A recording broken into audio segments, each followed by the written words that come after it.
স্বর্ণ আমদানিতে বিদ্যমান আইন সংশোধন করার উদ্যোগ নেওয়া হয়েছে। আইনটি সংশোধনের পর অবৈধ পথে স্বর্ণ চোরাচালানে সহায়তা করা হলে সংশ্লিষ্ট এয়ারলাইন্স প্রতিষ্ঠানের বিরুদ্ধে ব্যবস্থা নেওয়ার কথা জানিয়েছেন এনবিআর চেয়ারম্যান। রোববার হযরত শাহজালাল আন্তর্জাতিক বিমানবন্দরে এনবিআর হেল্প ডেস্ক এর উদ্বোধনী অনুষ্ঠানে তিনি এসব কথা বলেন। Double million offer, Walton fridge কিনে পেতে পারেন 20 লক্ষ টাকা, রয়েছে কোটি কোটি টাকার নিশ্চিত উপহার।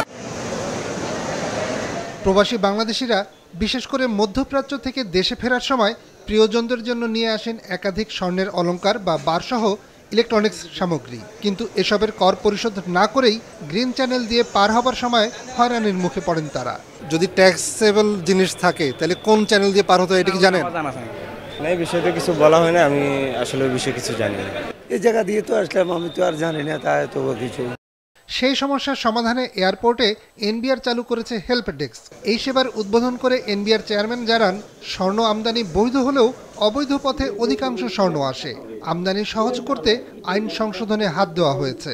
বাজারে জুয়েলারিগুলোতে কিন্তু স্বর্ণের কোনো অভাব নেই, কিন্তু আমরা যখন আমদানির যে তথ্য দেখি, কারণ বাংলাদেশে স্বর্ণ আমদানি লিগ্যাল, ডিউটি দিয়ে ওনারা স্বর্ণ আমদানি করতে পারেন, কিন্তু আমরা দেখি যে আমদানির পরিমাণ অনেক কম।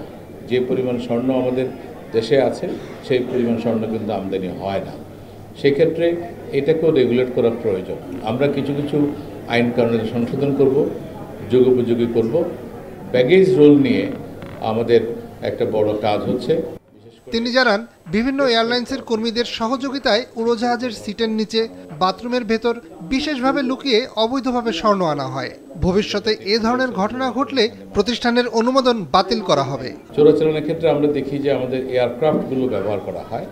আমি আজকে সিভিল এভিয়েশনের চেয়ারম্যান মহোদয়ের সাথে বসবো এবং প্রয়োজনে আমরা কঠোর আইন করব যে সকল এয়ারক্রাফটের বডির ভিতরে করে স্বর্ণ চোরাচালান হয়, একেবারে আলাদা করে মেকানিজম করে, সেগুলোর দায় দায়িত্ব কিন্তু সংশ্লিষ্ট এয়ারক্রাফট অথরিটিকে নিতে হবে। কীভাবে আপনার এয়ারক্রাফটের ভিতরে এই আলাদা করে কথিত করে এটা স্বর্ণ ওখানে ঢুকলো এবং কিভাবে এটা আসলো, এর দায় দায়িত্ব কিন্তু তাদেরকে নিতে হবে।